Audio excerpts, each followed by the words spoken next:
Hi friends, welcome back or welcome if you're new here. My name is Stacy and I am the Chapter Conundrum, and today we are calling me out because we're going to be talking about all the series that I own multiple books in but haven't yet started. So this list is kind of crazy. Looking at these book piles that I have around me, it's a little ridiculous how much space these take up on my shelves. But the reason I wanted to make this video is A, so that you can tell me which one of these you'd like me to prioritize, and B, as a reminder to myself, hey, these are some you probably shouldn't keep putting off for too long because these take up a lot of shelf space. So if you end up not loving them, then it's an easy way to clear shelf space fast. And if you do end up enjoying them, then you should be adding any subsequent sequels that you don't own to your wish list. So without further ado, let's go ahead and talk about these series and how I managed to acquire as much of them or all of them as I did. Okay, this first one is Malazan. So I own the first 5 Malazan books. To be fair, 4 of them were here just for Jake. And then I happened to find a book 5 at our used bookstore cheap. I don't know what price I actually paid because there's no price on this tag that's still here.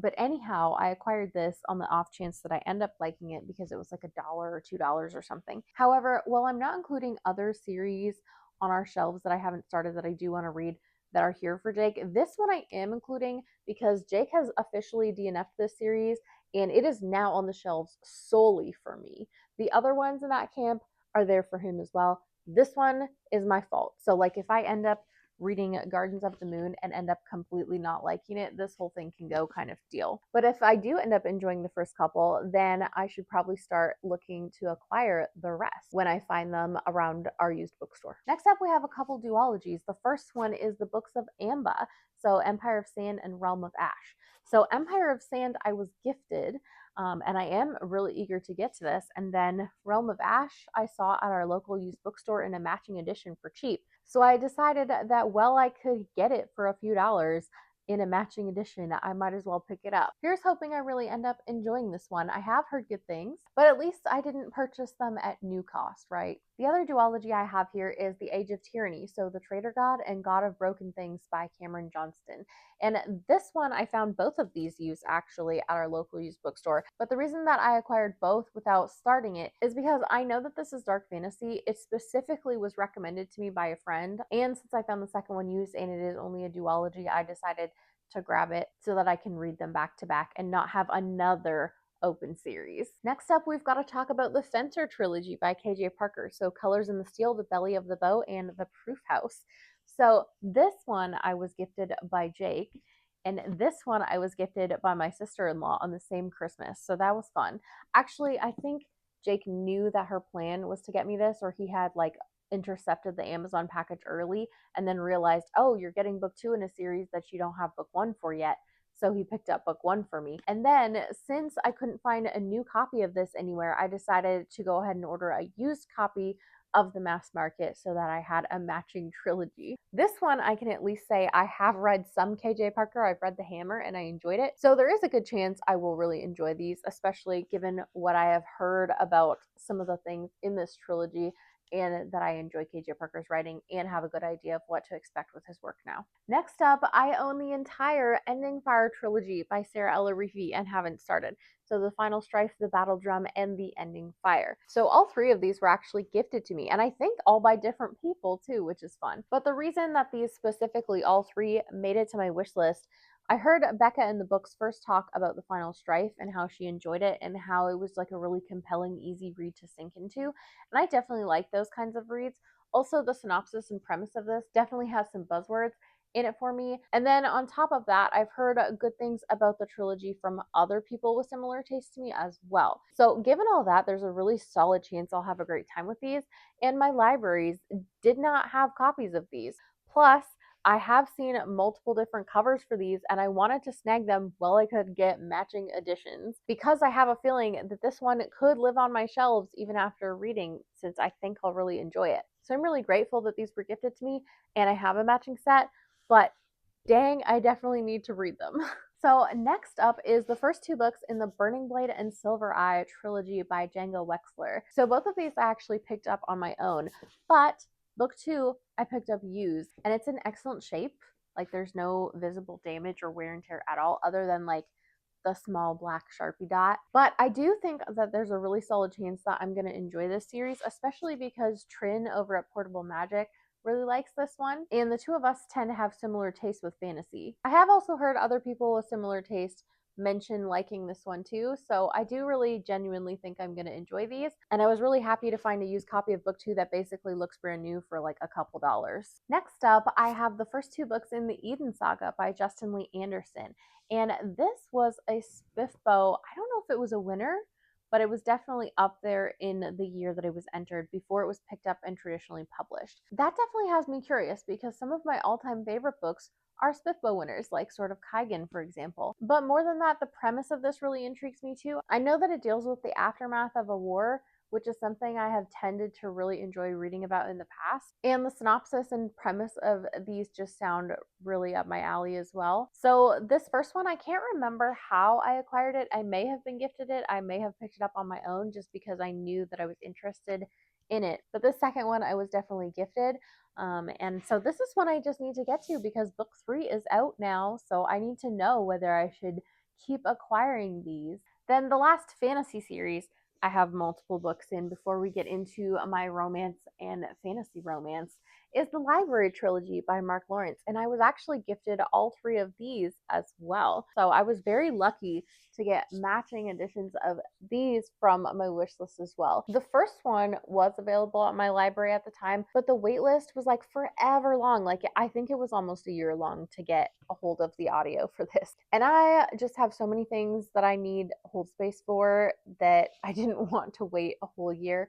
I have read and enjoyed 5 other Mark Lawrence books, so I'm very, very confident that I will like these, which is why I put them on my wish list when I did, especially so that I could have a matching set. Getting into my fantasy romance next, I don't know how many books are actually in this series, but I got the first one, Between Wrath and Mercy by Jess Wisecup, free from my sister. And then randomly at the used bookstore, they had the sequel in a matching edition in decent shape for just a couple dollars. And I had store credit at the time, so I decided to go ahead and grab it. I know literally nothing about this other than that it's fantasy romance and that my sister liked it. So this is one that I should definitely be getting to at some point soon because they take up some serious space and there's a lot that I don't know about them. So I'm hoping I like them as well. I know my sister and I tend to have pretty similar tastes. We usually write within a star of each other, but not always. So I'll have to give this one a go and see and find out if it's more than 2 books and I'm liking it, then I'll have to add the next one to my wish list. This next one is entirely Jake's fault, okay? We have King of Battle and Blood and Queen of Myth and Monsters by Scarlett St. Clair. And I'm pretty sure this is a trilogy. Maybe editing me can put in if I'm wrong here. But on a whim, Jake brought me home book 2, Queen of Myth and Monsters, from a little free library, not realizing that it was a book 2.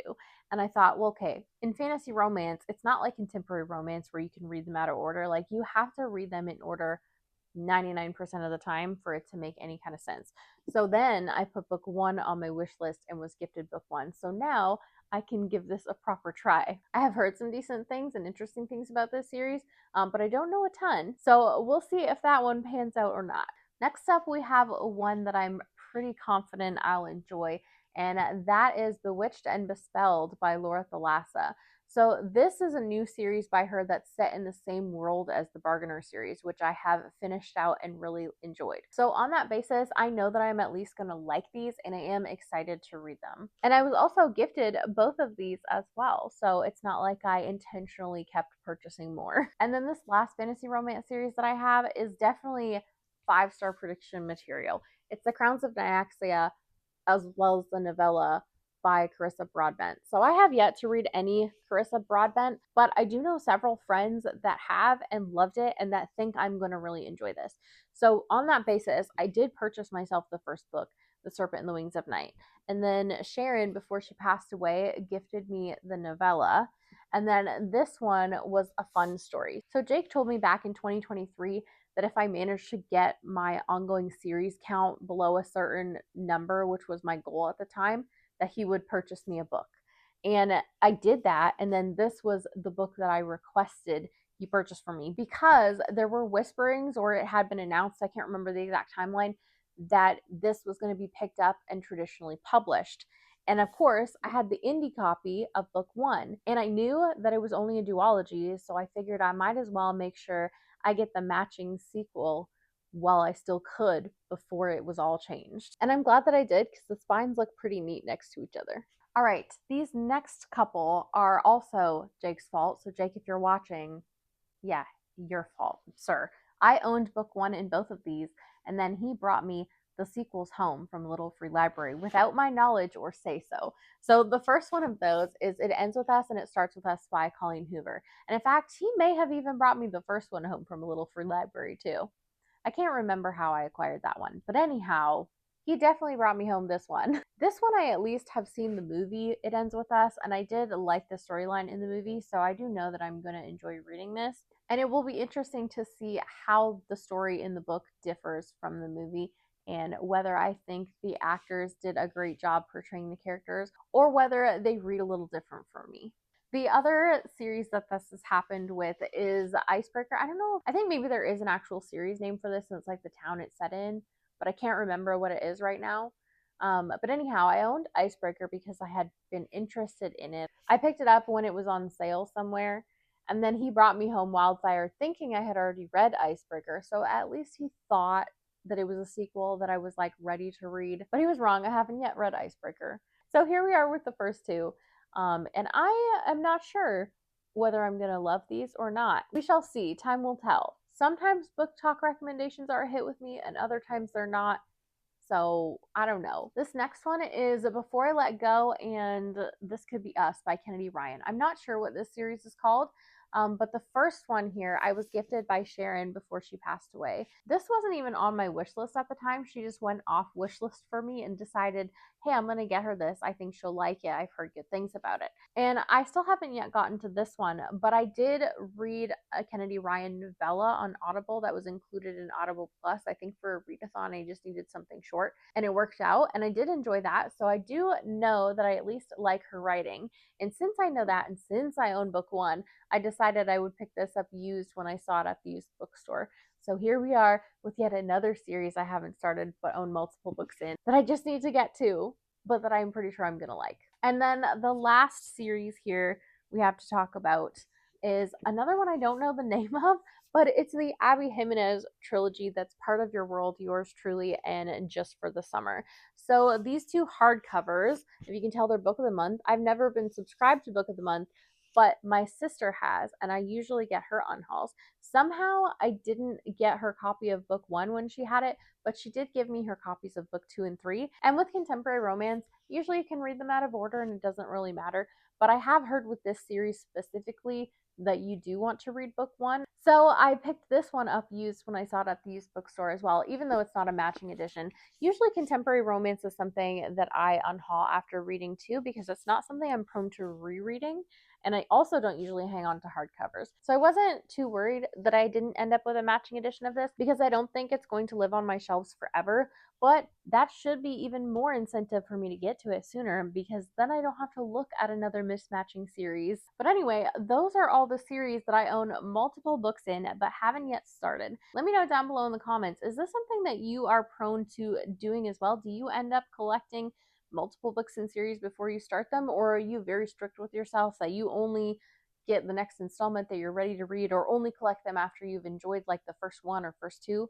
I think it's interesting to see and hear about what different people have rules for themselves set up in this kind of vein. And also for some of these, I purposefully like picked up used copies of the sequels because I had a feeling I was going to enjoy it, or I just saw it on a really, really good deal in really good condition. But in others, Jake brought me home the sequels from Little Free Libraries, or he already owned the series, and I just decided that I wanted to give it a go before we decided to let go and unhaul it. So it's interesting to look back at kind of like how all these were acquired and why they were acquired the way they were. But definitely let me know which of these I should prioritize, which you're excited for me to get to, which ones you think I maybe won't love and could probably clear off my shelves pretty quickly if I just tried them.